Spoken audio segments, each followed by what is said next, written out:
Okay guys, may uto guys no, nagsuri-suri ang yung idol mo si Monkey Vlog. So, ako tong interviewon to kato bitang isa ka 18 anyos nga ulitaw man mo'y nagbuhi sa iyang mga pamilya no.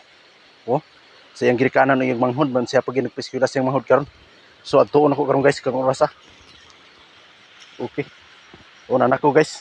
Makita na to karon. Ay pagkatawad okay. Social media. Okay, may buntag dong. Pwede ti kami interview karon. May kay nakaya po nimo pagbuhi sa imong kuan igsuon og imong mga inahan. Napiskwela nimo. Unsa may imo?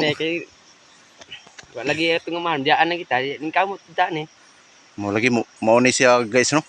O akong ipadungog sa social media ang akong vlog karon buntaga kay kini laging amahan na nato na preso lagi guys tungod lagi sa kuan mga panghitabo nga wala na hitabo.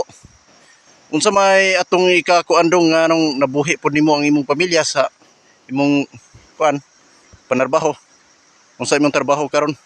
Lang, obra-obra, mga tagamay, nila maka bayad og bugas. Mo lagi nani gid nitabo no sa maong batanon. So ikaw nakapadayon ba kasi mo eskwela karon dong? Wala na lagi. Wala ka eskwela siya no.